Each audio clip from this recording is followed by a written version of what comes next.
Bonjour tout le monde, c'est Nina, c'est parti pour une nouvelle vidéo. Aujourd'hui, on résout les problèmes cosplay de la communauté et on parle argent, comment faire du cosplay sans trop dépenser d'argent, c'est-à-dire comment faire des économies, acheter moins cher, peut-être recycler, etc. Comment gérer un drama dans le cosplay, parce que comme je disais un tout petit peu plus tôt dans le live, c'est une question qui est revenue 4 fois. Donc je pense que c'est un vrai questionnement chez les gens. Je ne lirai qu'un des formulaires sur les 4 parce qu'il y a d'autres formulaires qui étaient un peu trop spécifiques à un drama en particulier que je comprenais pas forcément parce que en plus je ne connais pas les dramas de la commu cosplay, mais ça semble être un sujet qui soulève pas mal de problèmes chez des gens, donc on va essayer de répondre à ça même si c'est pas évident. Ensuite, comment organiser un atelier en convention quand vous êtes contacté par une convention ou que vous travaillez pour une convention, comment vous gérez votre atelier. Donc je vais enlever la petite image pour remettre le chat pour que tout le monde puisse lire le chat s'il y a besoin. Normalement, je lis ce que vous dites, mais parfois des messages ratent, donc n'hésitez pas à lire le chat vous aussi. Et j'ai mis le petit titre de la première question en haut, faire du cosplay à moindre coût. Le formulaire de cette personne, je vais vous le lire tout de suite. Le titre s'appelle « Trouver le matériel et faire un patron. Je cherche à faire des toiles pour faire des essais de patron, mais j'ai un petit budget. » D'où mon titre « Faire du cosplay à moindre coût » parce que le titre c'est « Trouver le matériel et faire un patron », mais la problématique principale en fait de la personne, c'est le petit budget.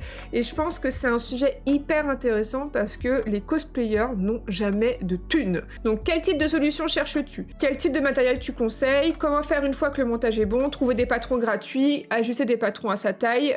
Et du coup, je comptais élargir, parce que là, c'était vraiment sur les patrons, avoir des patrons gratuits ou à moindre coût, ajuster à sa taille pour, en gros, avoir moins de temps à passer dessus. Comment faire tout ça à moindre coût, à petit budget plus exactement. Et je pense qu'on peut vraiment élargir sur comment se procurer du matériel à moindre coût, comment en fait pratiquer le cosplay qui est un hobby très cher à moindre coût, parce que on rappelle que le cosplay c'est un des hobbies les plus chers qu'on ait dans on va dire la culture geek. Enfin j'aime pas dire que c'est un des plus chers parce qu'après on va comparer, la photo c'est méga cher aussi, la peinture de figurines aussi, mais c'est vrai que le cosplay, il y a des dépenses constantes de consommables, et c'est des consommables qui sont pas donnés. Mis à part tes machines qui vont rester des années, j'espère pour vous, le reste c'est du consommable qui part à une vitesse. Quand tu payes une bobine de fil 8 € et que tu l'utilises en 2 costumes, bah ça commence à chiffrer au bout d'un moment. Je propose qu'on parte du problème de la personne qui était trouver le matériel et faire un patron à moindre coût, et qu'on élargisse ensuite au reste. Je commence comme d'habitude à donner des éléments de réponse. Le chat, je compte sur vous pour participer aussi et donner vos solutions et vos réponses, parce que je rappelle qu'il n'y a pas qu'une manière de faire, il n'y a pas qu'une manière d'envisager, et il n'y a pas qu'une manière... Il n'y a pas qu'une solution au problème, en général il y en a de multiples, et peut-être que ma solution parlera moins que celle que vous avez dans le chat, et vice versa, peut-être que ma solution parlera plus, donc c'est bien d'avoir un éventail de solutions, parce que tout le monde trouvera un peu chaussure à son pied en fonction de ce qu'on cherche. Donc déjà, quel matériel tu conseilles pour faire... il y a plein de questions. Où trouver des patrons gratuits? Les patrons, il en existe des gratuits sur internet. Si tu veux une plus grande... plus de choix, cherche en anglais. C'est le plus simple. En français, tu auras toujours moins de ressources. Donc sur Google, si tu tapes pattern free et tu mets le type de truc que tu veux derrière, en général, tu vas en trouver. Il y a des sites de patrons gratuits. J'en avais un et forcément je l'ai fermé, mais je l'ai enregistré. J'ai trouvé un site récemment de patrons gratuits, merci pour le follow, qui s'appelle moodfabric.com, et dedans tu as plein de patrons gratuits de plein de types de vêtements différents. Donc Moodfabrics, moodfabrics.com. Il y a plein de patrons différents, ça va de la lingerie aux robes, en passant par les pantalons, même les chapeaux, les accessoires, etc. etc. T'as beaucoup en fait de ressources de patrons gratuits comme ça. Cependant, je mets un bémol, c'est pas forcément les mieux. On se doute bien que si c'est gratuit, c'est que c'est pas quelque chose qui va demander une technicité particulière. Et faites attention à quand vous trouvez des choses gratuites aussi, que ce soit le créateur du patron qui l'a mise en ligne et que c'est pas quelqu'un qui a piqué un patron quelque part et qui le met gratuitement pour faire du trafic sur son site, etc. Parce que bah, c'est un créateur à patronner et qu'il estime que ça coûte 5 ou 10 ou 15 ou 20 € son patron, c'est pas pour que les gens le revendent gratuitement, donc faites attention à ça, que ce soit bien des patrons qui de base sont mis gratuitement à disposition par les créateurs eux-mêmes et que c'est pas en gros comme du piratage. Salut Noémie! Ah bah Moule Fabrique Ferry du coup, voilà. Donc je vous le mets dans le chat, comme ça ceux qui veulent dans le chat le récupérer le site, allez-y. J'ai testé un patron dessus, justement pour le body de Jet, j'ai tout changé donc finalement je l'ai pas utilisé. Mais je l'ai quand même testé dans du lycra, c'était ok tiers. C'est-à-dire que si t'es pas exigeant en fait sur tes formes et tout, ça va. Mais personnellement, ça tombait pas comme il fallait, comme je voulais. C'était pas parfait pour moi, j'ai dû reprendre 20 000 trucs, donc au final mon patron n'a rien à voir avec celui-là. Du coup, moi qui pensais gagner du temps en prenant un patron et en ne faisant pas le mien, bah en fait j'ai perdu 3 fois plus de temps parce que en voulant partir d'un patron déjà fait, bah, je me suis rendu compte, je l'ai testé, il a pas marché, j'ai dû en refaire un de moi-même, alors que si j'avais évité toutes ces premières étapes, j'aurais gagné au moins 2 heures. Effectivement, sur Reddit, Noémie, c'est une bonne idée. Sur Reddit, il y a beaucoup de sujets sur plein de choses et il y a des sujets sur les patrons, les cosplays ou les trucs comme ça, les gens partagent. Sinon, sans parler de gratuité, mais à moindre coût, ce que je vous conseille vraiment, ce sont les bundles de livres. Donc là, je vais parler plutôt de patrons d'armure, parce que ce que je vous envoyais, c'est des patrons de tissu, mais je parle de patrons d'armure. Pour les patrons d'armure, il existe des bundles de livres et de patrons, que ce soit armure ou tissu, mais c'est majoritairement de l'armure en termes de patrons. Et en fait, ça concerne par exemple 20 ou 30 livres qui sont pour même pas 5 à 10 euros. C'est vraiment pas cher. J'ai eu quasi tous les livres de Kamui comme ça, j'ai eu quasi tous les livres de Kimpatsu, j'ai beaucoup de livres cosplay et craft qui viennent de bundles. Ça n'a pas tout le temps lieu, c'est par période et c'est par livre, etc. Mais ça peut vraiment valoir le coup parce que ça coûte pas cher du tout par rapport à ce que c'est, ce que ça représente. Et c'est les créateurs qui acceptent d'être dans ces bundles-là. Donc ça, je pense que c'est vraiment intéressant. Pour savoir quand est-ce qu'il y en a, je vous conseille soit de suivre les créateurs eux-mêmes qui vont le dire, soit sur les Reddit, encore une fois, c'est là où ils vont dire « Hey, il y a le bundle, patati patata, n'hésitez pas ». Bref, parlez-en aussi autour de vous, peut-être que des gens auront des infos. Le dernier que j'ai acheté de bundle, il datait de juin. Par contre, effectivement, comme dit Fairy Goodmaker, donc Fairy Goodmaker nous dit « J'ai fait plein de patrons du site, donc Mood Fabric. C'était pas mal, mais il faut savoir adapter le patron et les gammes de montage sont nulles. » C'est exactement ça. Déjà, celui que j'ai pris, je trouvais que c'était pas du tout clair les instructions. Et il faut savoir, en fait, travailler un patron. C'est-à-dire que les patrons gratuits, déjà les patrons non gratuits, il faut savoir en général les retravailler, mais alors un patron gratuit, si tu ne sais pas faire de la coupe à plat et que tu ne sais pas déplacer des pinces, si tu ne sais pas déplacer des coutures, ajouter de la matière, en retirer aux bons endroits et tout, je trouve que les patrons gratuits, c'est pas l'idéal. Gardez à l'esprit que plus vous allez vers la gratuité, moins il y aura d'aide et de support, et du coup, plus ça vous demandera de la technique. Si tu t'en fous d'adapter dans les règles de l'art, j'ai envie de te dire, tu fais une toile avec le patron, tu mets des épingles où tu penses que ça va, et basta. Si tu fais plus attention, il faut faire en suivant les règles de la coupe à plat. Il y a des livres qui peuvent aider à comprendre la coupe à plat. Ça peut être une bonne base aussi pour comprendre la coupe à plat et comment le travailler, c'est-à-dire prendre un patron déjà fait, tu fais une toile dedans, donc je rappelle que la toile c'est un brouillon dans un tissu, tu essayes ta toile et tu vas marquer, bah ok, à la taille il faut que j'enlève 1 cm, aux épaules il faut que j'en rajoute 2, au niveau de la poitrine il me manque 3 cm, en longueur il manque 1 cm, en fait il faut noter tout ce qui manque et tout ce qu'il faut rajouter, et ensuite tu peux, à partir de toutes les indications sur la toile, faire un nouveau patron avec tous les ajustements, et tu fais une deuxième toile à partir des ajustements, etc. au fur et à mesure. Et en général, ça prend 2, 3, 4 toiles pour y arriver. Je vais essayer de vous montrer, je crois que j'ai un patron, j'ai des annotations dessus pour vous montrer, enfin une toile, pardon. Donc ça c'est... Voilà. Donc ça c'est ma première toile du pantalon de Jet, j'ai fait 3 toiles en tout pour Jet. Ma première toile, vous voyez que en fait je dessine directement sur moi en m'écrivant des choses. Donc là il y a marqué plus large parce que je me sentais serrée, je rentrais dedans et tout, mais je sentais qu'il manquait genre 1,5 cm pour avoir plus de flexibilité. Ici il y a marqué descendre les poches. dans le sens où elle était trop haute sur ma taille et du coup ça me plaisait pas. Là il y a une ligne, ça voulait dire en gros coupe ici, c'est trop taille haute, etc. En gros, ça c'est un brouillon, je vais annoter dessus quand j'essaye, je vais le mettre là, et je vais prendre un feutre et je vais faire là il y a ça, là il y a ça, là il y a ça, et je retaille tout. Je peux mettre des épingles aussi si j'ai besoin pour montrer combien de centimètres il manque, etc. Et ensuite, à plat, je retape tout sur mon patron avec une règle et machin et tout. Je replace tout bien en respectant les règles de patronage. Et je refais une toile. Et dans ma deuxième toile, en général, j'ai corrigé, on va dire, 80 à 90% de mes problèmes de la première toile. Mais il restera toujours 2-3 petits trucs à retoucher. C'est pour ça que je trouve qu'en général, 3 toiles, c'est bien. C'est-à-dire que la dernière, elle valide complètement. Après, ça arrive en 2 toiles, c'est trop bien. Ça dépend aussi de ton talent de patronage. Je dirais pas que j'excelle en patronage, je pense que je me débrouille, mais je pense pas que ce soit genre mon point le plus fort en cosplay. Du coup, c'est peut-être pour ça que moi ça me demande plus d'essais. Peut-être que chez certaines personnes, en 2 patronages c'est bon, mais je pense pas. Surtout que, du coup, ajuster les patrons, que ce soit toi qui les fasses, que tu les achètes, etc., ou qu'ils soient gratuits, c'est le plus important. Plus tu passeras du temps dessus, plus tu gagneras du temps et de l'argent par la suite, parce que tu dépenseras moins en tissu que tu gaspilleras. Après, quitte à vouloir du gratuit, autant prendre le temps de faire ses patrons de base, buste de base, jupe droite, etc., et modifier ses patrons selon ses besoins. Ça permet d'avoir des trucs ajustés dès le début.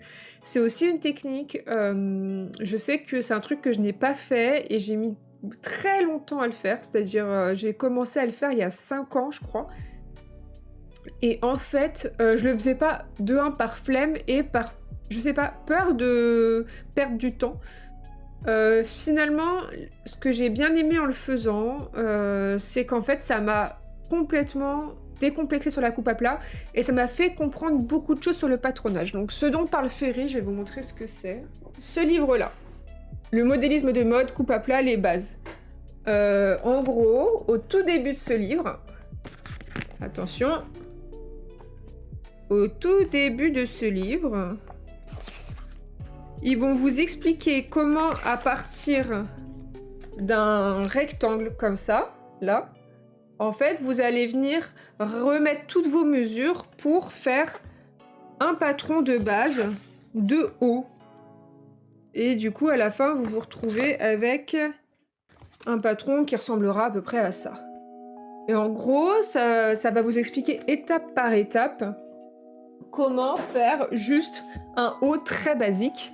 Et ensuite, à partir de vos mesures, et l'idée c'est de partir ensuite de cette base pour décliner en plein de formes différentes. Ça se fait aussi pour les corsets, ça se fait pour les pantalons, pour les jupes, ça se fait pour plein de choses, c'est des modèles de base qu'il suffit de modifier. C'est pas adaptable pour tout, mais je trouve que lorsqu'on s'intéresse au patronage, le faire c'est bien parce que ça vous aide aussi vous à comprendre vos différentes mesures, où est-ce que ça se répercute dans le patron, comment les pinces elles rentrent en jeu, etc. Je trouve que ça permet au-delà de théoriser, de mettre en pratique toute cette théorie-là. Donc je trouve que c'est un bon conseil que donne Ferry, parce que quitte à faire gratuit, en fait, dans ce cas-là, apprends à patronner presque. Comme ça, tu feras tes patrons toi-même. Après, je sais que parfois on n'a pas le temps et on va aller vite. Et profite des bundles et des machins pour choper les trucs de qualité qui te coûteront moins cher et que tu réutiliseras plus tard. Je rattrape Noémie. J'ai vu une cosplayeuse, Cosplayton, qui vend ses patrons et qui sont pas trop chers. Je ne sais pas ce que ça vaut, mais elle fait des patrons couture, des modèles 3D et imprimés pour tissu. Oui, j'ai vu aussi, donc Cosplayton, elle fait beaucoup de patrons.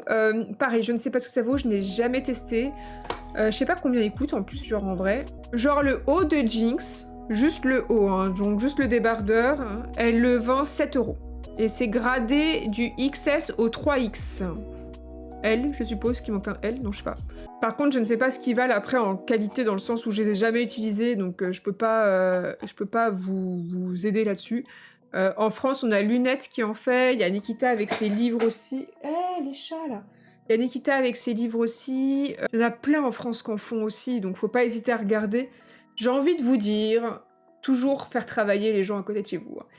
Si on a une morphologie standard, c'est peut-être plus rapide de prendre un patron déjà fait, mais la coupe à plat, ça change la vie quand on veut vraiment ajuster ou si on a une morpho hors standard. Je suis assez d'accord. Donc pour les patrons gratuits, je récapitule parce qu'on part. Mood Fabric. Sinon, t'as quand même des patrons très peu chers sur internet, soit des one size que tu ajustes, c'est les moins chers, soit des trucs avec plusieurs tailles, mais franchement, c'est ok. Si vous faites tout le temps le même type de personnage, investissez dans un patron. Vraiment. C'est-à-dire, si vous faites tout le temps, je sais pas moi, des princesses, vous allez vous acheter un bon patron ou 2 bons patrons de jupes de princesse et de corsets, et comme ça, après, vous êtes tranquille pour toutes vos princesses. Vous le testez une fois, vous faites les ajustements qu'il faut une fois, et après, c'est bon. Je pense que c'est plus malin d'investir un peu dans un patron, si vous faites toujours le même type de forme, et ensuite bien l'ajuster à ce moment-là, et ensuite vous êtes bon pour des mois et des années de travail avec, et vous économisez, que à chaque fois vouloir rechoper un patron gratuit qu'il faudra réajuster 20 000 fois et tout. Si vous êtes intéressé par la coupe à plat, je vous conseille d'aller vers les livres, et de vous acheter un livre. Ceux-là, ils sont un peu chers, ils sont à 40 € je crois, mais ils vous apprennent le b.a-ba de la coupe à plat. Ça vous apprendra pas à faire des tenues vraiment complexes, mais ça vous apprendra à couper à plat, prendre vos mesures, les remettre sur votre patron, et les reporter, c'est bon, sur votre patron, etc. Sachez que parfois on a l'impression de faire des économies parce qu'on chope quelque chose de gratuit, mais qu'en fait, au final, on ne fait pas tant d'économies parce que on va dépenser soit beaucoup de temps, soit en fait de l'argent dans des matériaux à vouloir adapter ce truc gratuit. Je m'explique. Tu prends un patron gratuit, tu l'imprimes, tu le découpes, tu le reportes sur du tissu, tu coupes ton tissu de toile, tu coupes ton tissu de toile, tu essayes, ça va pas, tu retouches, tu refais un patron, tu réessayes, ça va pas, et du coup tu utilises combien de fois de mètres différents, combien de fois tu vas refaire ton patron, combien de tissus de toile tu vas utiliser, etc. En fait finalement ça peut vite s'accumuler, surtout que parfois en achetant un truc gratuit on s'obstine à vouloir travailler avec alors qu'il nous emmène dans la mauvaise direction. C'est pas le cas tout le temps, là, je fais pas on dirait que je fais une généralité, mais c'est des choses qui peuvent arriver. Mais c'est pas pour ça que les patrons payants n'ont pas de problème. On peut avoir le même problème avec les patrons payants, je pense principalement aux patrons Burda, aux patrons Simplicity, qui demandent toujours 20 000 retouches parce que pareil, c'est pas hyper ajusté et tout, donc ça peut être le cas pour les patrons payants aussi. Mais je trouve que quand on trouve quelqu'un dont on aime le travail, on aime la forme des costumes, et en plus on a testé une fois le patron et on voit que c'est genre bien expliqué, ou que ça tombe bien sur soi et tout, ça vaut le coup de retourner acheter chez cette personne, je pense. Les burdas de l'enfer. Non mais les burdas, c'est horrible, c'est horrible. C'est vraiment, si je dois faire une tier list, c'est les pires. Des patrons à 20 centimes dans les magasins de seconde main et chez les enfants, ça c'est très bien aussi. La seconde main, on n'y pense pas forcément, mais on peut trouver des patrons de seconde main. Je vous conseille aussi de demander autour de vous quel patron vous avez trouvé bien, enfin à vos potes, lequel t'as trouvé bien, lequel t'as trouvé pas bien, pourquoi, etc. Autre chose, c'est pas parce que quelqu'un a trouvé un patron bien qui sera bien pour vous. On a tous des morphologies différentes, on a tous une manière de travailler différente parce qu'on n'a aucune formation pour la plupart des cosplayers en couture. Donc en fait, à partir de là, on n'a pas tous la même manière de coudre, donc on n'est pas forcément à l'aise avec le même type de patron aussi. Les patrons de corset de lunettes sont trop bien et la vidéo d'explication change tout. Oui, lunettes dans son patron de corset, il y a une vidéo qui te montre de A à Z comment le faire. J'avoue que elle est à un niveau. Ensuite, pour trouver du matériel à moindre coût, parce qu'il y avait cette question-là. Je trouve ça plus facile d'économiser sur son matériel que sur le patron. Pour moi, c'est simple, je vais faire un parallèle, parce que là on parle de patron de couture, j'ai parlé de la 3D, parce que c'est mon métier, c'est de faire des modèles 3D, c'est comme du patronage. En général, c'est ce que j'expliquais pour la couture, c'est pareil pour la 3D, la simplicité avec laquelle vous allez pouvoir travailler le modèle. Je m'explique. Un modèle gratuit, bon, Jinx aura pas forcément parce que c'est un truc un peu complexe, mais imaginons quelqu'un vend le pistolet de Jinx gratuitement. En général, ça va être le pistolet entièrement, qu'il faudra vous comprendre comment l'imprimer, il n'y aura pas forcément d'instructions, etc. Donc il y aura le modèle, et il sera pas coupé pour l'impression, c'est-à-dire qu'il sera pas réfléchi pour comment l'imprimer, il y aura pas les découpes, c'est à vous de découper, c'est à vous de réfléchir comment imprimer, ça va être imprimé une seule fois, donc après à traiter ça va être compliqué. Quand je vends mon modèle, je le vends séparé par plein de pièces, donc en gros, là, tu vois qu'il y a un plat, du coup, il peut s'imprimer comme ça, ce qui fait que tu as peu de support, donc peu de nettoyage, et tout est séparé par couleur, afin que ce soit facile à poncer, facile à peindre et facile à monter.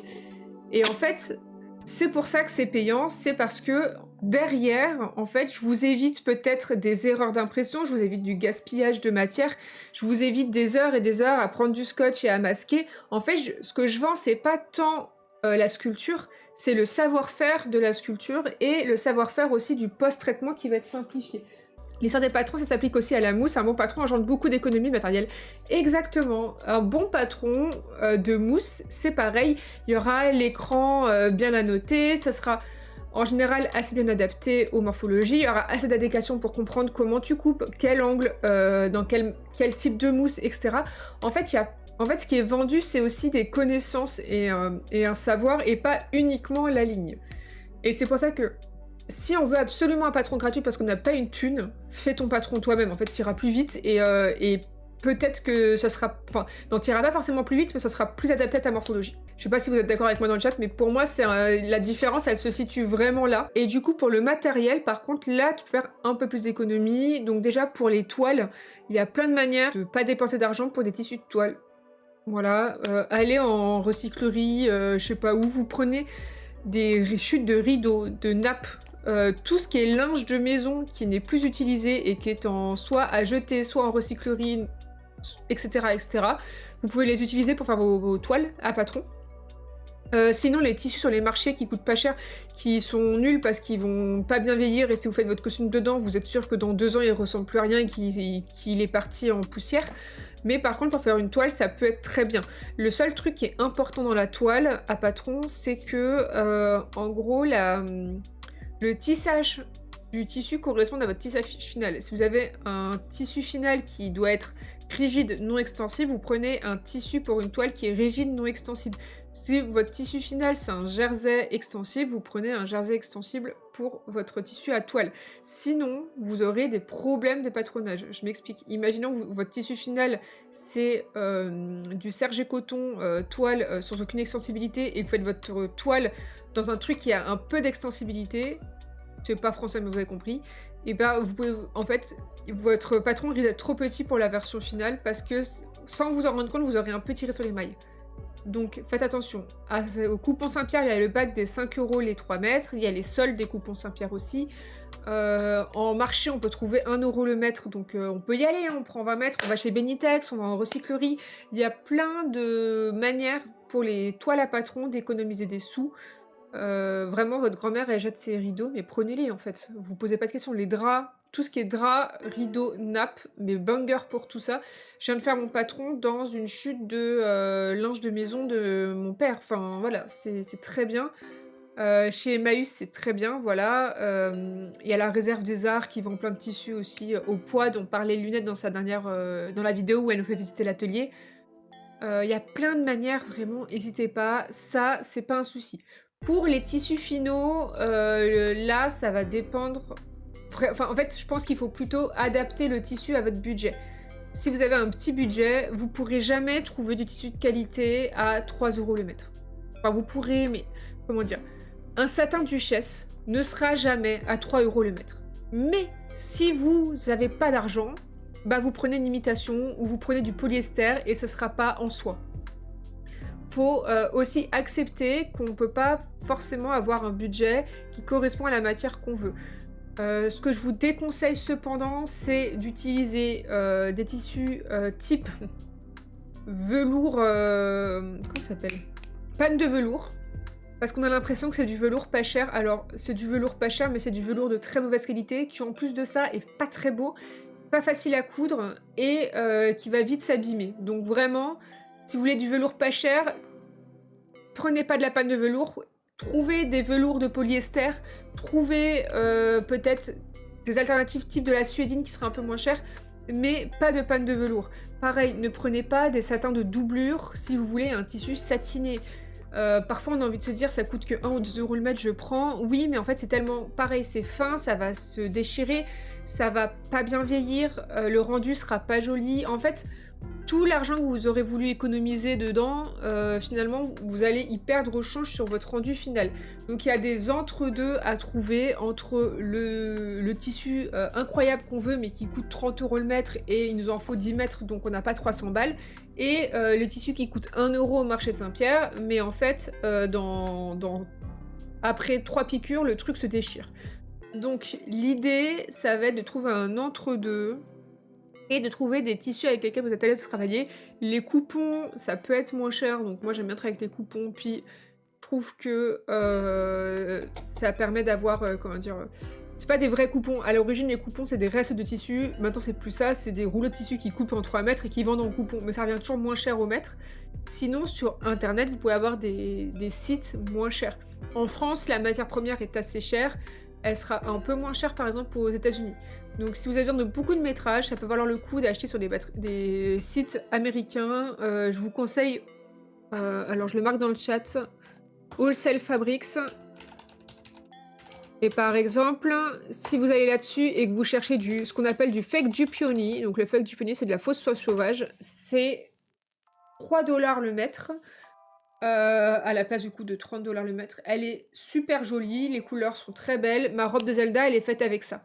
J'avais 6 mètres, bah ça m'a coûté 60 € à la place de me coûter 600. Enfin, vous voyez ce que je veux dire, ça peut être intéressant de chercher dans les imitations soie sauvage. Il y en a sur Etsy aussi, il y en a sur plein d'autres sites. Après, il y a AliExpress où il y a beaucoup de dentelles en polyester qui sont pas forcément des plus traditionnelles. On va dire c'est souvent un peu à paillettes et machin, mais en même temps, c'est pas cher, t'en as pour plusieurs mètres, et parfois c'est ce qu'on cherche, c'est des paillettes. Donc sur AliExpress, pour tout ce qui est dentelle, on va dire ornements et tout, ça peut valoir vraiment le coup. La mercerie est vraiment peu chère aussi. Voilà, allez voir sur Internet pour certaines choses. Surtout certaines imitations de tissu, tout ce que vous voudriez en naturel, ce sera cher, la fibre naturelle est chère, tapez dans l'imitation de naturel. Voilà. Sur AliExpress, il y a beaucoup de bons tissus, il y a beaucoup de trucs, en fait sur AliExpress il y a tout, et c'est vrai qu'il y a aussi des tissus de bonne qualité. Est-ce que j'ai acheté des... Oui, moi j'avais des bons cotons, type pour les blouses et tout, sur AliExpress, qui étaient très très bien, et qui étaient pas très chers. Par exemple, j'avais acheté des dentelles et tout, c'est très usiné quoi. Il y aura plus rarement, je trouve, après je fouille pas autant AliExpress que Lunette, parce que Lunette c'est son site préféré. J'ai l'impression qu'il y aura moins de, comment on appelle ça, de côté un peu rustique. Je trouve que AliExpress c'est très usiné et bling bling. Mais du coup c'est pas cher du tout, et ça vaut vraiment le coup. Et encore une fois, il y a Etsy aussi. C'est là où j'ai trouvé ma fausse soie sauvage pour Anna, par exemple. Donc voilà, il y a plein de manières moins chères. Pour la mousse, par contre, j'ai pas d'astuce, je suis désolée, donc courage. Et pour tout ce qui est machine et outils, ce que je peux vous conseiller, c'est Le Bon Coin. Le Bon Coin, vous trouvez vos machines à coudre, vous trouvez vos surjetteuses, tout est sur Le Bon Coin si vous voulez des qualités supérieures, et sinon Lidl. Les marques de base de Lidl, elle est à 99 €, je crois, la machine à coudre, elle est très bien, elle fait large le taf, elle va vous durer longtemps. Et c'est un premier investissement, mais ça reste à moindre coût par rapport à des machines qui coûtent 500, 600, 700 € quoi. Voilà. Je pense qu'on a fait le petit tour pour faire du cosplay à moindre coût. Est-ce qu'il y en a dans le chat qui ont d'autres astuces, peut-être? Pour les costumes tout faits, pour ceux qui ne font pas leurs costumes mais qui achètent des costumes, acheter de seconde main sur Vinted, sur les groupes Facebook, sur les Instagram, etc. Bonsoir. La mouche c'est Jiffy, l'été il y a des tapis de piscine en basse densité, c'est vrai, trop drôle. On va passer au sujet suivant, sinon on va jamais finir. Comment gérer un drama? Je vous avoue que je sais pas du tout ce qu'on va dire. Je suis un peu perplexe de cette question. Parce que sachez que je crois que ça ne m'est jamais arrivé d'être dans un drama cosplay, ou alors j'en ai pas eu conscience. Donc je vais vraiment vous donner des conseils que j'ai jamais testés. Hein. Vous êtes dans le chat qui pourront mieux vous répondre. J'ai pris un formulaire, il y en avait 4 qui me parlaient de choses comme ça. Celui-là est assez léger et... tu sens qu'il y a un problème avec un truc, mais c'est pas trop détaillé, parce que j'en ai eu où vraiment j'avais l'impression qu'on m'expliquait tout le drama et je comprenais pas non plus, donc j'ai pris celui qui me semblait le plus simple à comprendre. Décrit le problème. Je ne sais pas si ma question a sa place, mais dans le doute. Et à la base, je comptais pas que ça ait sa place, mais vu que ça revient souvent, je pense que malgré moi ça a sa place et que je m'y attendais pas. J'ai une amie qui est venue me voir pour me dire qu'elle ne s'entend absolument pas avec un autre cosplayer qui est également mon ami, et je ne sais pas comment j'aurais dû réagir. Donc là je vous ai pris le plus simple, qui est... T'es pote avec quelqu'un, ta pote déteste ce pote, qu'est-ce que tu fais? Ce qui est pas vraiment un conflit, c'est des questions... En fait, je vais être tout à fait transparente, je pense que c'est des questions, en fait, qui sont très amicales, plutôt que drama. Le mot drama, déjà, je l'aime pas. Je l'ai utilisé pour la com parce que je savais que les gens ils comprendraient ce que ça veut dire et tout. Mais déjà, le mot drama, il est trop fort. Genre, enfin... Je veux dire, c'est bon, c'est pas un drame. Ta pote, elle aime pas ton pote. Enfin, je veux dire, c'est pas... Y a pas de drame. Le mot drama, il veut un peu tout et rien dire. Donc, je vais changer mon titre et je vais mettre conflit. Comment gérer un conflit? Comment gérer un conflit dans le cosplay, ce qui n'est pas forcément évident pour plein de raisons, parce que c'est une communauté et qu'il y a un aspect public au cosplay. Et en gros, c'est comment tes conflits personnels peuvent réagir dans une communauté. Je pense qu'il y a un peu de ça. Je vous avoue que j'ai pas du tout préparé la question, genre En fait, je suis restée dubitative. Parce que la première chose que je me suis dite en lisant ce truc-là, ce formulaire, c'est... Bah vous communiquez, tu expliques, bah écoute tu l'aimes pas, je comprends, t'as ton passif avec lui, moi je l'apprécie, on va trouver un compromis, du coup ce qu'on va faire peut-être c'est que bah quand je le vois, bah on va pas se voir toutes les deux, et quand moi je te vois on va pas lui, et puis basta, enfin tu vois j'avais envie de dire, de répondre le truc le plus pratico-pratique du monde, qui est tes relations amicales. Bah, tu communiques avec les gens, t'expliques tes limites, tu vois les limites des autres, vous trouvez un compromis. S'il n'y a pas de compromis possible, c'est que peut-être que la relation n'est pas équilibrée ou pas saine, et dans ce cas-là, il faut se poser des questions sur la relation. Et voilà, mais après, j'ai 32 ans, j'ai eu mon lot d'histoires amicales et de ruptures amicales qui m'ont aussi fait beaucoup de mal et tout. Donc je sais à quel point ça peut nous prendre la tête et je sais à quel point ça peut être stressant et qu'on a l'impression que justement que c'est dramatique. Et que là, j'en parle avec un détachement parce que bah, récemment, j'ai pas forcément vécu ça. Si d'ailleurs, mais c'est pas grave. Mais plutôt que maintenant, je prends un recul et une distance plus facilement parce que bah, au bout de la 3e, 4e, 5e fois, la distance se la prend. Mais je trouve que c'est jamais... Enfin, moi en tout cas, quand ça m'est arrivé, ça m'arrive des gens du cosplay, ça m'est jamais arrivé à cause du cosplay. Parce que je veux dire, c'est pas le cosplay qui crée l'histoire, c'est plus des histoires de vie amicale que tu peux retrouver au travail, que tu peux retrouver si t'es étudiant à l'université, que tu peux retrouver au lycée, etc.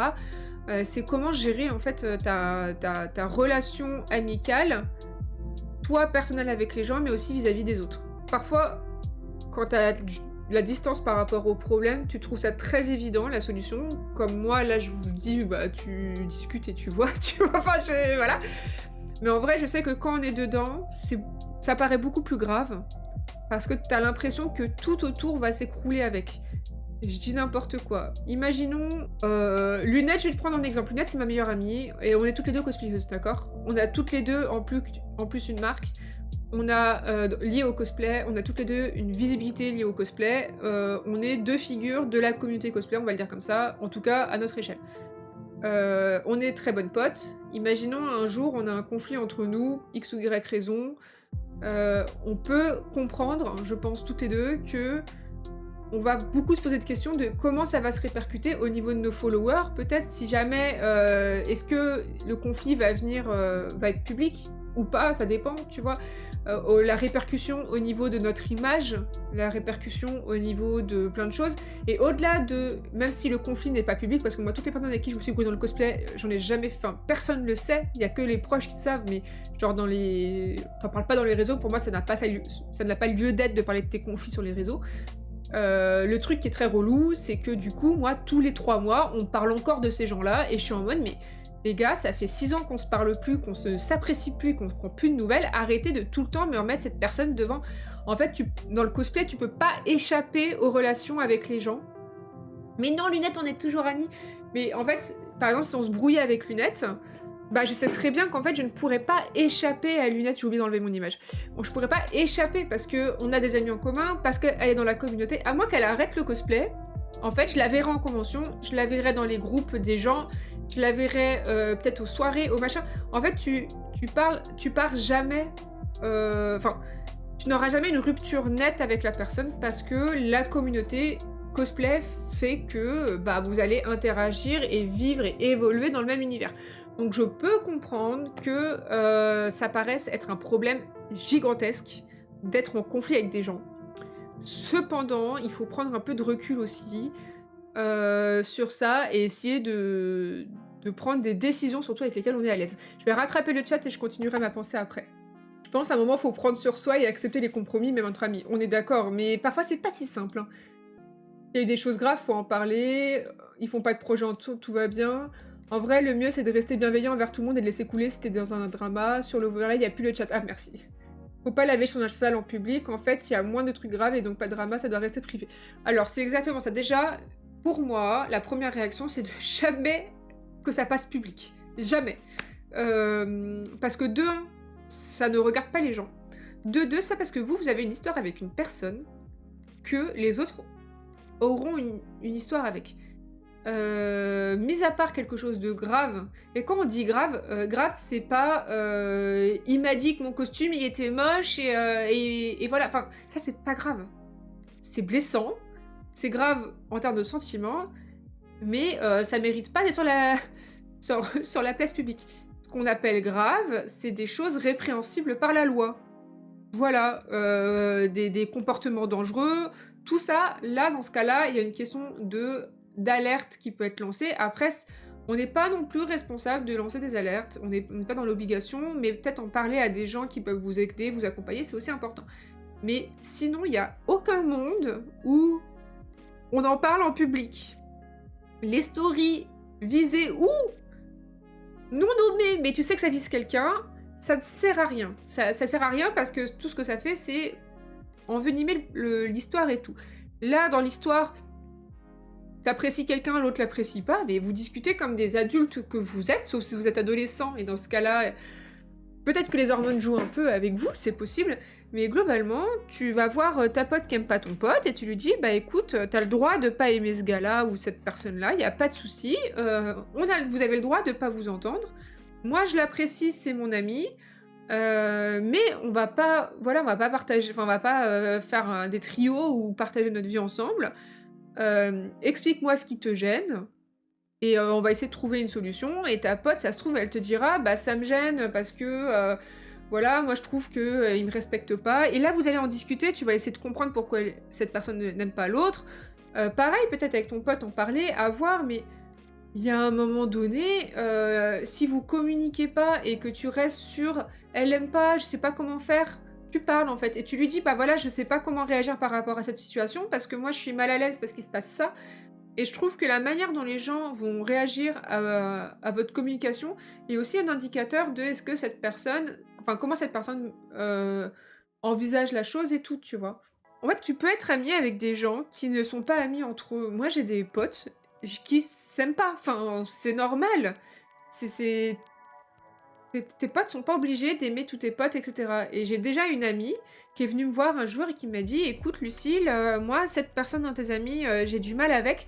Est-ce que tu peux ne pas m'inviter quand cette personne vient parce que ça me met mal à l'aise ?»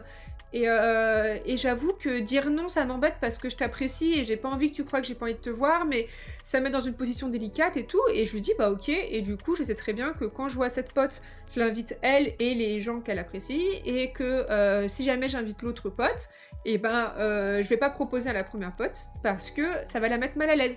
Et si à un moment donné j'ai envie que les deux soient là, je prends les devants, je vais voir ma pote et je vais dire bah écoute là, je sais pas, n'importe quoi, c'est mon anniversaire, vous êtes toutes les deux des personnes importantes pour moi, est-ce que ça te dérange exceptionnellement, voilà, que vous soyez dans la même pièce ce soir, parce que bah ça me ferait plaisir de vous avoir toutes les deux.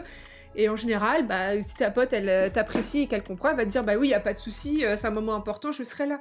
Enfin, c'est sain. Et c'est ok de communiquer comme ça. Et si la personne, elle refuse de communiquer avec vous, bah peut-être que la relation, elle est déséquilibrée. Et dans ce cas-là, c'est autre chose. Et c'est pas du drama, en fait. C'est tout simplement comment gérer une relation amicale ou juste une relation, comment dire, de connaissance, quoi. Enfin, dire humaine. Voilà, humaine, merci. C'est ça que le mot que je cherchais. Et il y a des gens, je suis désolée, qui vont vous demander de faire un choix. Et là, c'est à vous de voir, est-ce que vous avez envie de faire ce choix ou pas. Et vous avez le droit de ne pas avoir envie de faire ce choix, et dans ce cas-là, et bah, peut-être que ça va jouer sur votre relation, mais c'est comme ça. Et posez-vous les questions sur qu'est-ce qui me... Enfin, à quel point je vais faire des compromis. Pourquoi? Est-ce que c'est parce que... la relation justement est hyper agréable et tout, ou est-ce que en fait finalement cette personne-là elle me coupe des gens aussi? Il y a aussi des questions comme ça à se poser. La papap, je rattrape. Ça me fait penser aux histoires de couples cosplay qui se séparent pour X raisons. Bah, en fait, nous, c'était une des raisons pour laquelle on voulait pas être en couple à la base avec Valentin. Finalement, on va se marier. C'est parce que, bah, t'as tout... Justement, le cosplay, c'est une communauté... Enfin, chaque communauté, en fait, chaque endroit où il y a des groupes sociaux, il se passe les mêmes choses, que ce soit au travail, que ce soit au cosplay, que ce soit au collège. Enfin, je veux dire, les groupes sociaux, c'est un délire. Et les groupes sociaux, dans tous les cas, ça va parler. Voilà, ça va commérer. Enfin, à un moment donné, faut être honnête. Quel que soit l'endroit où vous... Le groupe social dans lequel vous évoluez, que ce soit le cosplay, que ce soit votre boulot, que ce soit n'importe quoi au bar du coin et tout, ça va parler, ça, c'est normal, c'est comme ça. Les gens, moi la première, on sait pas se mêler que de notre cul, on a toujours besoin d'aller dire « Hey, t'as vu, Bidule, il est avec machin, et Bidule, et machin ». Tout le monde le fait, enfin, il y a un moment donné, c'est comme ça, c'est la vie, c'est humain. On aime commérer, c'est très humain, parce que d'un côté ça nous rassure, de l'autre côté ça fait de la discussion, en vrai il y a aussi ça. Et puis il y a toujours cet effet miroir, dites-vous à chaque fois que vous gossipez que peut-être que ça renvoie quelque chose chez vous aussi, moi c'est ce que j'essaie de me dire parce que je gossipe beaucoup. Mais c'est quelque chose qui arrive. Et du coup le cosplay fait pas exception à ça, donc nous on voulait pas être en couple parce qu'on s'est dit putain ça va jaser, ça va être chiant, et si on se sépare ça va être pire. C'est-à-dire que si tu te sépares, quelle que soit la raison, et qui ne regarde que toi et ta partenaire, les gens vont dire, forcément, ou se dire, même s'ils vont pas le dire, « Ah, t'as vu, ils se sont séparés, tu crois que c'est pourquoi? Moi, la dernière fois que je les ai vus, ils étaient peut-être un peu distants et tout. » Mais en vrai, c'est le cas dans le cosplay, mais c'est le cas partout, c'est-à-dire qu'à partir du moment où je me suis mise en couple avec Valentin, que ce soit cosplay, photographe ou pas, je l'ai introduit à ma famille, mes amis et tout, bah si on s'était séparés, ça aurait été ma famille et mes amis qui auraient dit le même truc, on s'en fout. En fait, dans tous les cas, ça va faire jaser. La différence, c'est qu'il y a un côté public dans le cosplay, mais pas pour tout le monde. Moi, j'ai une image publique parce que moi, j'ai travaillé, enfin, je travaille dans ce milieu-là, et du coup, bah, je m'affiche sur Twitch, je m'affiche sur YouTube, je m'affiche sur Instagram. J'ai une vraie image publique. Donc effectivement, moi, si demain, Valentin et moi, on se sépare, effectivement, il y a des gens qu'on ne connaît ni d'Ève ni d'Adam qui auront un avis dessus. C'est comme ça, c'est les réseaux, mais j'ai fait le choix d'afficher. C'est aussi votre choix d'afficher vos relations ou pas, vous pouvez être en couple et ne pas l'afficher. Moi, j'ai fait le choix de l'afficher parce que j'en avais marre des mecs qui pensaient qu'ils pouvaient me pécho sur internet parce que j'étais célibataire. Non, voilà, je suis en couple, je suis mariée, maintenant, vous allez vous faire foutre. C'est vraiment la seule raison pour laquelle à la base j'ai voulu afficher, et puis bah, flemme aussi de gérer, on se voit pas et tout. Mais c'est comme ça. Je sais très bien que s'il y a un moindre problème, ça va parler, et même s'il n'y a pas de problème, les gens vont parler. C'est-à-dire qu'on va se marier, il y a forcément des gens qui vont donner leur avis, qui vont dire « Ah oui, il se marie, mais tu trouves pas que c'est un peu comme si ça... » Tout le monde va avoir son avis, c'est comme ça, c'est la vie, faut l'accepter. Je sais même plus pourquoi je disais ça. Mais tout ça pour dire que comme les gens dans tous les cas vont dire quelque chose, autant ne pas rendre les choses publiques, parce que en le rendant public, vous donnez des éléments aux gens pour les utiliser contre vous et contre la personne. Et ça, je trouve que c'est dangereux, parce que en fait, vous allez donner des éléments, de un, qui seront complètement subjectifs parce que ce sera les vôtres, de deux, qui vont être interprétés comme les gens ont envie de les interpréter. Donc c'est-à-dire que vous, ça se trouve, vous allez juste dire machin a pas été cool avec moi. Au fur et à mesure, ça va se déformer et prendre des proportions, et ça risque de devenir en fait une sorte de rumeur ou de phrase complètement fausse sur cette personne, et ça peut vraiment faire un préjudice à cette personne. Et même si vous êtes brouillé, je pense que personne mérite de se prendre enfin, qu'on mente à leur sujet par non-compréhension, etc. Le mieux... Et en plus, ça veut dire qu'on va toujours vous ramener à ça aussi. Gardez pour vous et gérez ça entre vous. Et si la personne décide de rendre ça public, il va falloir discuter avec elle pour essayer de ne pas rendre ça public. Et c'est des sujets compliqués. Et c'est pour ça que les gens parlent de drama. En général, c'est que c'est... Un drama, je pense que c'est une affaire privée qui est arrivée sur le milieu public. Et pour moi, le plus important dans les dramas, c'est de ne pas prendre part au drama. C'est-à-dire ne pas parler, ne pas participer à... Comment dire ? Ne pas participer à colporter les rumeurs ou les on-dit ou les machins de ce qui est arrivé sur la place publique et accepter que ça ne regarde que les personnes qui sont concernées, que ça ne vous regarde pas vous, et de prendre de la distance avec ça. Donc quand t'as deux personnes en conflit, c'est pas ta place, en fait, de donner ton avis, et c'est pas ta place de prendre un parti. Je sais pas quoi dire. En fait, ce sujet, je trouve qu'il est un peu dur à aborder, parce qu'en plus, c'est très spécifique à chaque histoire. Je veux dire, les dramas, ça peut être tout et nimp, hein. On en a vu plein dans le cosplay des dramas. Et je sais pas comment dire, mais je pense qu'on accorde beaucoup d'importance à des choses qui sont pas importantes. Il y a beaucoup de choses qu'on appelle des dramas où je suis un peu en mode on s'en fout, non? Genre, en vrai, on s'en fout. Et je pense qu'à un moment donné, il faut aussi prendre de la distance et juste se poser 2 secondes, regarder la situation et se dire mais attends, mais c'est en fait, c'est pas important. Il y a des choses tellement plus importantes que ça. Et encore une fois, les relations amicales, ça se gère entre amis et ça se gère par la communication. Je pense que je vais m'arrêter là parce que je pense qu'on n'a rien d'autre à dire, mais voilà, on parle pas en public de tout, des histoires privées. C'est une très mauvaise idée. En plus, ça peut vous retomber dessus, donc voilà. Et ça peut créer que des quiproquos, ça peut que envenimer. Et moi, je suis persuadée que être méchant, parce que quand tu le mets sur la place publique, c'est jamais par bienveillance, hein. Donc faire preuve de malveillance, je suis persuadée que ça ronge ton cœur petit à petit et que c'est une mauvaise idée sur l'épanouissement personnel et que pour être épanoui personnellement, il faut faire preuve de bienveillance. Je pense que le premier pas vers l'épanouissement, c'est la bienveillance et la tolérance. Et que ça passe aussi par garder pour soi ses avis, enfin en privé en tout cas.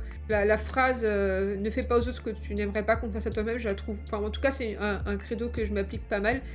Moi j'aimerais pas que quelqu'un mette en public des histoires privées entre nous, bah c'est pareil, je vais pas le faire avec les autres du coup. Et je suis assez d'accord avec Ferry, le cosplay c'est un hobby, entourez-vous de gens qui vous font du bien et faites le bien autour de vous. Que ce soit le cosplay ou tout, en fait, les gens autour de vous sont censés vous apporter le meilleur et vous rendre meilleur en quelque sorte. Enfin, c'est pas vraiment vous rendre meilleur, c'est pas dans le sens potentiel, mais dans le sens, vous n'êtes pas censé normalement être dans une continuelle souffrance avec les gens que vous aimez. Ça peut arriver, les moments de difficulté, que ce soit en amitié ou en amour, c'est normal. Les relations parfaites, je suis pas sûre que ça existe, parce que si elle est parfaite, c'est que peut-être que vous parlez pas de vos limites et qu'il n'y a pas eu des petits moments, voilà. C'est normal d'avoir des moments un peu durs avec des amis ou avec votre partenaire ou partenaire, enfin avec votre partenaire. Mais par contre, si la souffrance elle est continuelle et surtout si... Il y en a qui disent ça, si vous perdez votre lumière, je trouve la phrase énigmatique en même temps assez vraie, c'est-à-dire que si vous perdez... Si avec quelqu'un vous ressentez tout le temps un peu une gêne, un malaise, vous en rendez pas compte, mais au bout d'un moment vous vous dites putain c'est fou, à chaque fois que je vois cette personne j'ai un petit boule au ventre ou... je me sens pas très bien, ou je suis toujours un peu anxieuse, il y a un petit truc, peut-être que bah, la relation est pas pour vous. Et je tiens à mettre un dernier point qui me semble très important. Ce n'est pas parce qu'une personne ne vous convient pas amicalement qu'elle ne conviendra à personne. C'est-à-dire que si vous vous brouillez avec quelqu'un, parce que la personne, ça s'est très mal passé avec vous, ça veut pas dire que ça va très mal se passer avec d'autres personnes, donc n'en tenez pas rigueur aux gens qui restent amis avec cette personne-là, dans le sens où chacun son histoire avec sa personne, chaque relation est unique, et justement, soyez assez bienveillants pour, moi cette personne-là, ça se passe pas bien, mais ça ne veut pas dire que tout le monde va avoir cette expérience, donc je vais pas en parler publiquement, parce que moi, mon expérience avec cette personne, ce sera pas la même pour tout le monde. Et entourez-vous de gens qui vous rendent heureux. Après, vous parlez à quelqu'un qui a eu beaucoup de déboires amicaux. Moi, j'ai pleuré, mais vous imaginez pas le nombre d'heures que j'ai pleuré à cause d'amis. J'ai plus pleuré pour des amis que pour des compagnons. Quand je dis compagnons, des copains, quoi. Enfin, des petits amis. Je suis quelqu'un qui vit ses relations amicales de manière très forte et très fusionnelle. Et chaque rupture amicale a été un vrai deuil de relation pour moi. Et j'en ai encore quelques-unes qui me font encore extrêmement mal et où j'ai encore du mal à voir les gens. Enfin, c'est pas facile. C'est vraiment pas facile, mais je pense que il faut vous entourer de gens qui rendent ça plus facile aussi. Et puis n'hésitez pas à parler... Non mais on est parti en conseil amicaux, mais c'est pas grave. N'hésitez pas à parler à vos amis de vos insécurités. Bon, faut leur faire confiance, ne parlez pas de vos insécurités à n'importe qui. Mais en gros, moi je suis quelqu'un qui a tout le temps besoin d'être rassuré sur le fait qu'on m'apprécie, que... parce que voilà, je suis quelqu'un qui a toujours peur de saouler et tout. Bah je sais que certains potes savent très bien que je suis comme ça. Et prennent le temps régulièrement de me dire tu sais je t'aime, ça me fait plaisir d'être là, tu vois, et c'est parce qu'on a communiqué et qu'on connaît aussi nos insécurités et nos trucs, et que tes potes, s'ils sont bienveillants, normalement, ils vont prendre sur eux, ils vont faire l'effort de vous rassurer. Et je crois qu'on va pouvoir passer au prochain sujet. Et dites que vous... Ah mais de ouf, moi je dis tout le temps à mes potes que je les aime. Hein. Et dites aux gens que vous avez apprécié passer un moment avec eux. Genre, moi je sais que j'ai des potes, à chaque fois que je reviens de soirée, je leur envoie un message en mode j'ai passé une super soirée, c'était trop cool, merci. Genre, soyez... Enfin, en fait, moi je suis plus gentille avec les autres qu'avec moi-même, mais tout ce que j'aimerais bien qu'on me dise, je le dis aux autres, parce que je me dis si moi j'ai envie de l'entendre, c'est peut-être que les autres ont besoin de l'entendre aussi. Et on n'a pas besoin d'avoir 50 amis. Ayez 3 amis, ça suffit. Hein. 3 bons amis valent mieux que 20 potes sur qui vous pouvez pas compter. Je pense qu'avoir des gens sûrs qui se comptent sur les doigts de la main, c'est tellement mieux que d'avoir trop d'amis. À 20 piges, j'avais 20-30 potes tout le temps, genre, tu sais, tu te vois toujours à beaucoup et tout, et en fait, t'as aucune relation intéressante et profonde parce que finalement, c'est une sorte de vitrine que tu proposes à chaque fois et t'es en représentation constante. Là où quand tu t'ouvres à vraiment quelques personnes proches, en fait, tu crées des amitiés plus stables, plus profondes et plus sécurisantes. Voilà. Passons au sujet suivant. Alina Sécure. Oui, je sais que je suis insécure de ouf. Moi, c'est mon gros problème. Et je travaille dessus. Hein. Comment organiser un atelier en convention? Et quel sujet? C'est un formulaire non anonyme soumis par Finn. Finn Cosplay, si vous connaissez, qui fait du cosplay, qui est très talentueuse. Elle fait des super perruques et tout, que j'avais interviewé d'ailleurs dans la vidéo de Japan Expo 2023. Pour ceux que ça intéresse, elle est en interview dedans si vous voulez aller voir. Qui m'a dit... Les surprises de la vie font que je serai bientôt amenée à animer un ou plusieurs ateliers workshop en convention, quelque chose que je n'ai jamais encore fait. Je me demandais si tu as des conseils pour trouver un bon sujet d'atelier, des conseils en termes de préparation et des conseils pratiques ou techniques le jour J. Faut-il prévoir un PowerPoint, des supports de présentation? Faut-il mieux écrire en amont son intervention? Des conseils pour être plus captivant pour son public? C'est un exercice que je suis super contente d'être amenée à faire, mais qui est un peu flou pour moi. Alors si jamais tu as des conseils pour une intervention au top, ce serait super cool. Pour organiser... Là c'est la partie que je maîtrise. Organiser des ateliers en convention. Il y a plein d'astuces, hein, tout à fait, qui me reviennent de mon métier d'enseignant, forcément. Donc ce que je vais vous donner comme astuce, c'est des astuces qu'on utilise quand on est enseignant. Après, encore une fois, comment dire, il n'y a rien de mieux que la pratique. Je vais vous donner de la théorie, mais à un moment donné, il faut vous lancer dans le grand bain et y aller. Donc, première chose qui est importante, qui paraît débile comme ça, c'est ce qu'on appelle la posture. La posture, c'est pas la posture littérale dans le sens je me tiens droit. Après, ça peut passer par là parce que parfois, prendre une posture littéralement, ça peut vous aider à adopter une bonne posture j'allais dire en classe. On va appeler ça la classe, en workshop ou en atelier. C'est-à-dire que à partir du moment où vous animez, atelier, conférence, workshop, whatever, vous devez prendre une posture de sachant. Une posture de sachant, c'est-à-dire que c'est vous qui détenez le savoir et que vous allez enseigner à quelqu'un. Il y a forcément une posture, en fait, de « je vous apporte quelque chose ». Et du coup, je suis là pour vous le donner et vous le délivrer d'une manière et que vous repartiez de là en apprenant le plus de choses. La posture, ça peut passer par plein de choses. Il y a plein d'astuces pour adopter une bonne posture. Mais déjà, ça veut dire que vous êtes un exemple. Bon là, c'est très prof ce dont je parle, mais je trouve que ça s'applique beaucoup aux ateliers parce qu'en atelier, vous pouvez et vous avez souvent des adolescents et des enfants où les cosplayers peuvent être un peu dissipés, on va dire. Et du coup, c'est important aussi d'avoir une posture qui vous montre en fait que vous apportez quelque chose et que vous devez être écouté.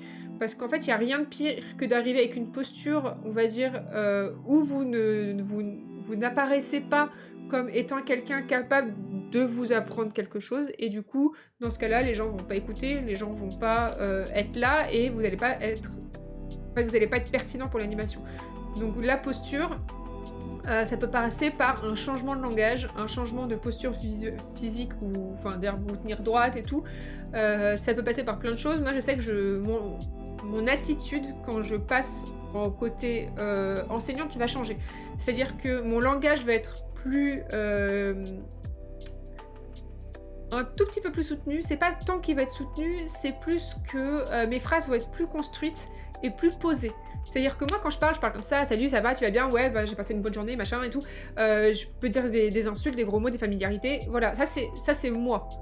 Quand je passe en position de professeur, je vais avoir un vocabulaire beaucoup plus juste, on va dire. Je vais pas dire ta gueule, quoi. Et je vais dire, s'il te plaît, est-ce que tu peux baisser d'un ton? Voilà, je vais formuler différemment. Et je vais avoir des phrases qui vont être plus étayées, plus longues, plus travaillées, qui vont beaucoup se répéter, parce que l'idée aussi, ça va être de répéter ce que j'ai dit pour être sûr que les gens comprennent.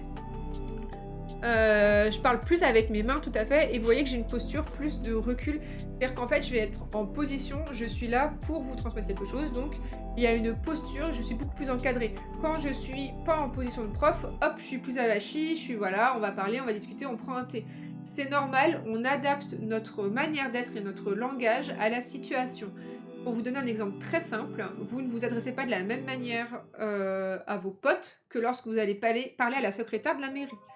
Vous rentrez dans une mairie, en général, hop, on se redresse un peu, bonjour, je voudrais, machin, on va vous voyez, on n'a pas le même niveau de langage, on n'a pas le même niveau on n'a pas la même posture, c'est le même principe.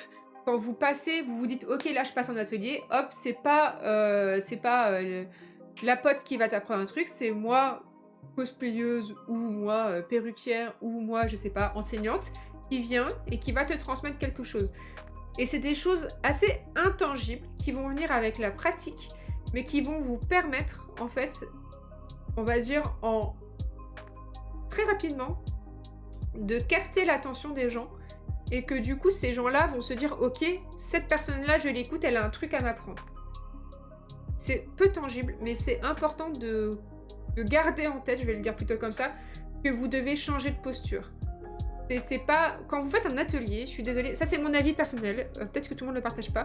Quand vous faites un atelier, déjà c'est professionnel. En général, on est payé, enfin en général, j'espère, vous êtes payé par la convention ou par une association pour réaliser l'atelier. Normalement, c'est pas gratuit. Outre arrangement qui peut passer pour une raison ou une autre, normalement c'est un travail, d'accord? Donc déjà, ça veut dire que vous allez passer du côté professionnel. C'est pas je viens m'amuser en convention et rigoler avec mes potes, c'est j'ai un contrat, je transmets quelque chose, j'ai un travail, je fais un atelier. Du coup, gardez en tête, ok, là je suis en travail, là je suis là pour leur apprendre quelque chose, je suis en position de sachant, et du coup je vais transmettre quelque chose. Ça veut pas dire que je vais être la maîtresse d'école, exactement comme dit Ferry, à dire tu mâches pas ton chewing-gum, écoute-moi quand je parle. Non, on n'est pas en classe. L'idée c'est pas ça. C'est plus qu'en fait vous allez dégager quelque chose qui va attirer l'attention. C'est une question de posture. Pourquoi je parle beaucoup de langage aussi, c'est que c'est très important d'adapter votre langage à votre audience. Si vous faites un atelier en convention, renseignez-vous au tout début de l'atelier déjà, qui connaît de quoi je vais parler. Ok, je fais des perruques aujourd'hui, qui a déjà travaillé des perruques. Évaluez le niveau de votre audience pour adapter votre langage. Si les gens n'ont jamais entendu parler de la technique dont vous allez parler, à un moment donné, ça veut dire que votre langage, il doit être adapté à des personnes qui n'y connaissent rien. C'est-à-dire qu'on va pas utiliser des termes techniques, ou si on utilise un terme technique, on va l'expliquer. Ça peut paraître con, mais par exemple, si je vous explique de la couture. Oui, alors là, vous allez épingler, puis vous allez couper, et vous allez cranter. Ça, c'est une phrase que tu dis à des gens qui ont déjà fait de la couture. Si les gens n'ont jamais fait de la couture, tu vas dire, donc je vais prendre des épingles, je vais épingler les pièces entre elles, donc je vais prendre ces épingles, tu vas montrer, je pique d'un côté et de l'autre pour les maintenir entre elles. Épingler, ça sert à maintenir. Tu vas étayer, c'est-à-dire expliquer ton propos. Après, Je vais cranter. Cranter, ça veut dire couper perpendiculairement par rapport à la couture pour, en fait, venir assouplir le tissu et faire des arrondis. En fait, en fonction de votre audience, vous n'allez pas utiliser le même vocabulaire ou vous allez devoir l'étayer et leur expliquer les termes techniques. C'est illusoire de se dire que les gens vont comprendre ce que vous dites s'ils n'ont jamais touché à cette technique-là. C'est très important d'adapter votre vocabulaire et d'adapter votre façon de parler à aux personnes qui vous écoutent. Si vous avez des enfants, faites des phrases courtes. Voilà. Si vous avez des adultes, vous pouvez faire des phrases plus longues. Un enfant, si votre phrase elle a plus de 2 verbes, c'est mort. Hein. Il va être paumé. Donc ça, c'est le jour J, hein, mais c'est très important d'y réfléchir en amont. Ok, comment j'explique à quelqu'un qui n'y connaît rien, comment j'explique à quelqu'un qui connaît, parce que imaginez, vous avez un public de connaisseurs, il faut que vous leur appreniez un truc, hein. Il faut pas qu'ils sortent de là en disant bon, j'ai rien appris, c'était pas ouf. Faut vous dire ok, qu'est-ce que je leur apprends, et on considère en général quand on est en sachant qu'il faut, imaginons n'importe quoi, imaginons vous voulez leur apprendre comment coudre une jupe. C'est très basique. Imaginons votre atelier, c'est comment coudre une jupe. Il faut que vous sachiez 10 fois plus que coudre une jupe. Parce qu'il y aura quelqu'un qui va vous poser des questions qui vont demander 10 fois plus de connaissances. Il y a un risque. Donc il faut toujours connaître plus que ce que vous allez enseigner. C'est clair ou pas? Donc l'idée, c'est en fonction du sujet que vous allez enseigner, il faut savoir plus que ce que vous voulez enseigner. Toujours quelques crans au-dessus. Parce que si vous avez des gens qui connaissent très bien, il va falloir augmenter le niveau. Par contre, il faut aussi savoir adapter pour les gens qui n'y connaissent rien, pour pouvoir faire quelque chose de plus simple. Donc, c'est bien de viser un niveau moyen en ayant plus et en ayant moins, pour pouvoir adapter aux différents niveaux. On appelle ça la différenciation en pédagogie, mais bon, là, je pars trop en pédagogie. Je suis désolée, je suis passionnée de pédagogie, c'est un truc qui m'intéresse de ouf. Finn demandait s'il fallait préparer, oui. Genre, je vais pas vous dire non, allez-y au talent. Parfois, j'y vais au talent, mais j'ai eu 8 ans d'ancienneté dans l'enseignement, dans l'éducation nationale. Et quand j'y vais en improvisation, c'est que je maîtrise le sujet à fond et que j'ai pas forcément besoin de préparer. Et encore, c'est très rare que je le fasse. Si je le fais, c'est quand on me prévient au dernier moment et qu'on me dit là, il faut faire ça, et on m'a prévenu 3 jours avant, j'ai pas le temps de me préparer, j'y vais à l'improvisation. Mais sinon, il faut toujours préparer. Il y a plusieurs manières de préparer en fonction de ce avec quoi vous êtes à l'aise ou pas. Si vous n'avez jamais fait d'atelier, de workshop, de conférence, je vous conseille d'écrire tout ce que vous allez lire. Vous vous posez dans votre PC, vous ouvrez Word et vous écrivez. Je vous conseille d'écrire comme si vous parliez, parce que ça vous permet aussi de vous rendre compte un peu de votre niveau de langage, de vous rendre compte peut-être des phrases, des tournures de phrases qui sont compliquées et que du coup ça peut vous préparer. Et vous écrivez bonjour, je m'appelle Anina, je me présente avant de commencer l'atelier pour que vous sachiez qui je suis cosplayeuse. Et vous écrivez et ça peut faire 5-6 pages, tout comme ça peut faire 2 pages. Mais l'idée c'est de faire un premier jet à l'écrit pour voir. N'hésitez pas à faire des plans avant de lancer votre premier jet, enfin ça me paraît évident mais je l'ai pas dit. D'abord vous planifiez, ok, je fais un atelier sur la 3D, premier grand 1, c'est quoi l'impression 3D, grand 2, comment ça marche, grand 3, comment ça se traite, enfin je sais pas. Faites-vous un plan et ensuite vous remplissez comme si vous parliez. Pourquoi c'est important de préparer? Parce que le jour J, surtout si vous n'êtes pas habitué, vous pouvez avoir un peu de stress. Et avec le stress, on peut perdre ses moyens. Et du coup, ça veut dire que vous aurez un support sur lequel vous raccrochez pour en fait reprendre la main et reprendre le contrôle. Parce que quand on est en atelier, l'idée c'est qu'on est en contrôle total pendant 2 heures, hein, globalement, ou 1 heure d'atelier.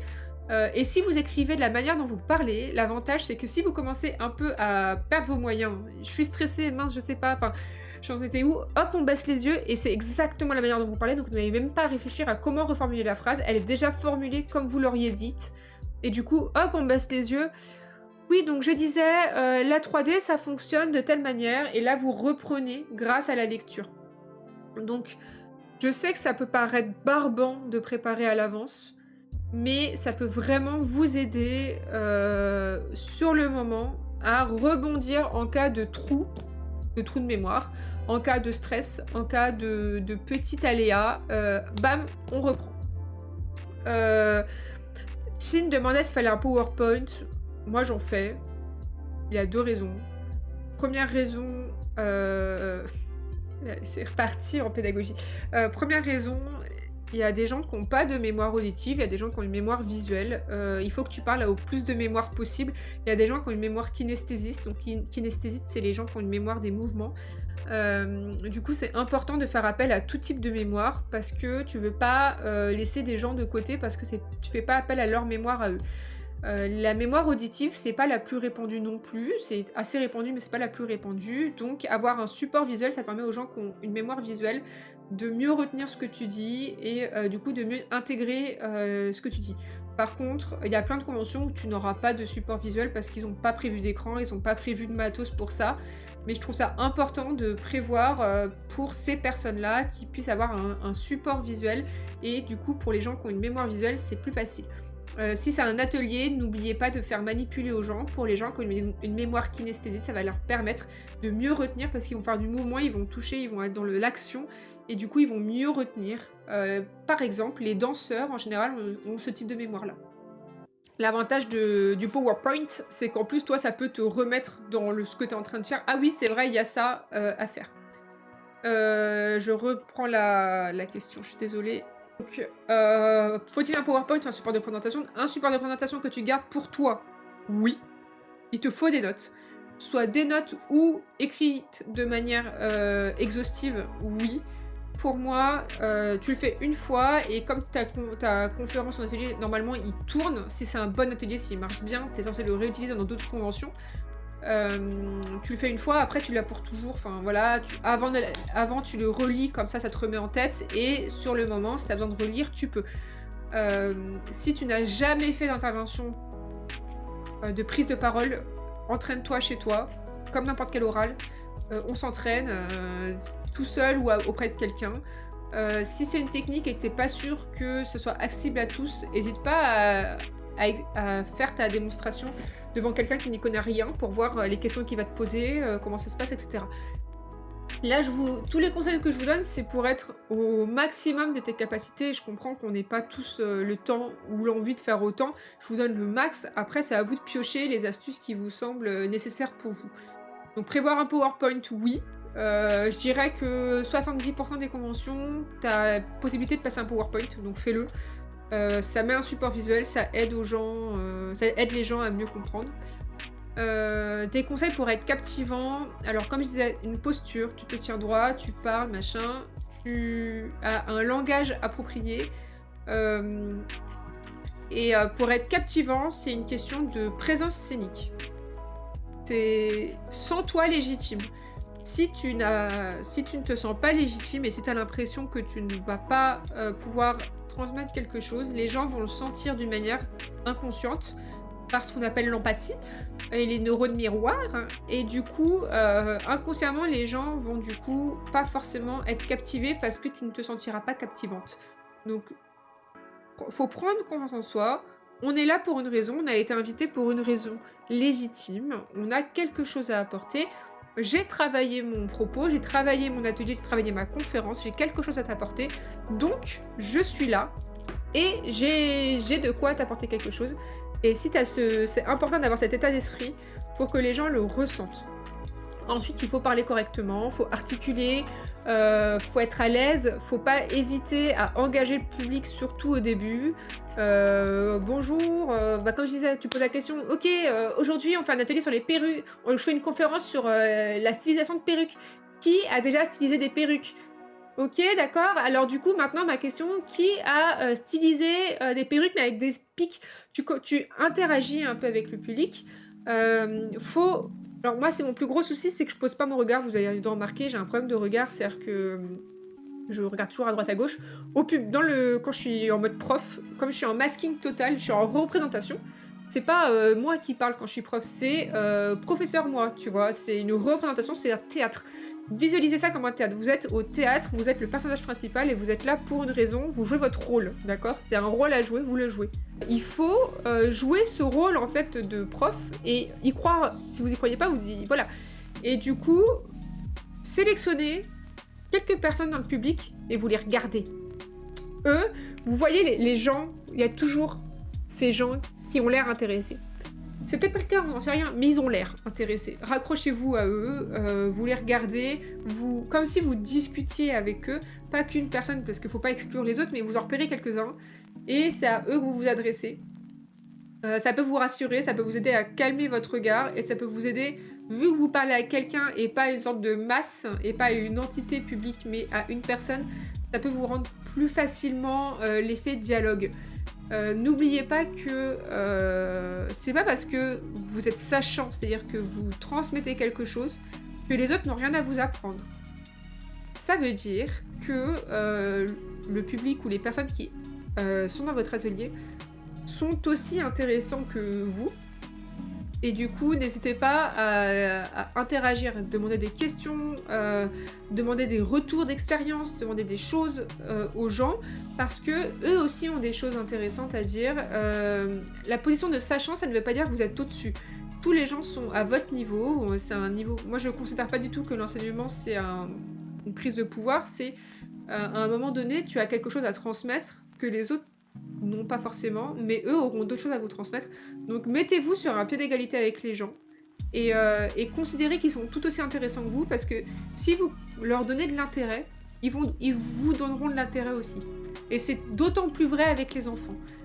Si vous avez un public familial et donc un public d'enfants dans la convention, intéressez-vous à ces enfants avant de transmettre quoi que ce soit, parce qu'en vous intéressant à eux, ils vont commencer à s'intéresser à vous. Donc imaginons, vous faites un atelier cosplay, vous avez un enfant devant vous. Enfant, je considère moins de 15 ans. Ok, t'as déjà fait du cosplay? Ouais, t'as fait quoi? Montre-moi. Ok, explique-moi. Super intéressant, mais trop bien, t'as fait ça comment? D'accord, vous avez vu, il a cette... Timothée, Timothée il a fait un cosplay de Naruto il y a quelques années, il l'a fait en reprenant le jogging et la doudoune sans manche, et toi, ok, tu pars sur un lien, tu crées un lien de confiance, ok, bah très bien, bah je vois que vous connaissez un peu, bah maintenant, moi je vais vous apprendre comment faire ça. C'est tout de suite plus intéressant que venir et faire, ok, bon bah alors aujourd'hui on apprend à faire ça, du coup on prend le tissu. Non, crée un lien avec ton public, essaye en fait de leur montrer que tu les respectes autant que eux vont te respecter, et que eux aussi ont des choses intéressantes à dire, parce que en faisant ça, en disant ok Timothée t'as fait un costume de Naruto, mais trop bien, t'as fait ça comment, mais trop bonne idée et tout, quand t'arriveras à la fin de la conférence ou la fin de l'atelier, tu diras ok, est-ce que quelqu'un a des questions, et bah Timothée il posera des questions. Là où si t'as jamais laissé la parole aux gens, les gens ils vont dire ah, je sais pas trop la question, j'ose pas, non, les gens ils ont toujours des questions. Ouais, le syndicat Timothée, mais moi j'ai un prénom que j'aime bien. Les gens ils ont toujours des questions, s'ils les posent pas, c'est peut-être qu'ils n'ont pas senti la confiance pour le faire. Après, en conférence, c'est beaucoup plus dur pour en faire, parce qu'en conférence, t'es sur scène, les gens ils sont tous sur des chaises, c'est vachement plus dur de créer le lien. Et je sais qu'en général, je fais, est-ce qu'il y a une question? T'as 0 question, et toi t'es là, putain, mais vas-y, il y a forcément des questions. Enfin, je sais que je suis exhaustif quand je vous explique des trucs, mais j'ai forcément une question. Et du coup, je suis là, non, mais n'hésitez pas. Et toi, donne des idées de questions. Peut-être qu'il y en a qui n'ont pas compris la partie sur ça, ou des questions peut-être par rapport à telle partie, parce que je suis passée un peu vite. Accepter, peut-être formuler le fait qu'il y ait des endroits où vous avez été peut-être un peu plus rapide ou un peu moins exhaustif pour entraîner les gens. Et en général, si vous avez une question, il y en aura d'autres qui vont suivre. Voilà, il faut la première question. Et ça vient par le lien, par la confiance, montrer qu'ils peuvent avoir confiance, montrer qu'il n'y a pas de questions idiotes, il n'y a que des bonnes questions. En fait, il n'y a pas de questions idiotes, il n'y a que des réponses idiotes. Ça, c'est un vrai truc. C'est normal parfois de se poser des questions. Peut-être que la personne qui va recevoir la question, elle va se dire c'est bizarre comme question. C'est normal, enfin, on a tous un peu des a priori et tout, mais par contre... elle sera jamais bête la question, et la personne elle prendra toujours le temps de répondre. Peut-être qu'elle aura un petit moment de ok, chelou comme question, mais elle prendra le temps de répondre, il n'y a pas de questions idiotes. Et il faut pas hésiter à poser ces questions, parce qu'en plus, si vous posez la question, c'est qu'il y a matière à questionnement, donc il y a une matière à réponse aussi. Voilà. Est-ce que ça vous va comme réponse, comme conseil? Est-ce que ça vous paraît bien? Ouais, les pauvres Timothée. J'avoue, là, je suis partie dans un monologue. Là, je suis passée en prof féminin, je suis désolée. Mais la pédagogie, ça m'intéresse de ouf. Et encore, je vous ai pas parlé de différenciation et tout. Enfin, si, un peu, mais je vous ai pas parlé de zone proximale de développement et tout. Non, il n'y a pas de question. Ça veut dire que j'ai pas créé le lien. S'il y a pas de question, il n'y a pas créé le lien. Est-ce que vous avez d'autres conseils, s'il y en a qui ont déjà animé des ateliers dans le chat, peut-être? En vrai, t'as tout dit. En vrai, je pense qu'il y a d'autres conseils, mais si vous vous préparez, si vous pratiquez, ça devrait aller. Après, il y a des caractères aussi qui sont plus ou moins... c'est plus ou moins facile pour certains caractères. Quand t'es bavard, c'est plus facile. Par contre, être bavard, ça veut pas dire que vous êtes bon prof, hein, mais ça veut dire au moins que vous allez être peut-être à l'aise pour parler. Du coup, on va s'arrêter là. Je vous remercie tout le monde d'avoir suivi le stream et surtout d'avoir participé dans le chat. On n'aura pas à aborder le dernier sujet, donc on l'abordera une prochaine fois, mais je m'en doutais que je n'aurais pas le temps. Voilà. Je vous remercie aussi à ceux qui se sont abonnés, ceux qui ont participé, qui ont follow, etc. Bref, bonne soirée à tous. Je vous fais d'énormes bisous. Bye bye!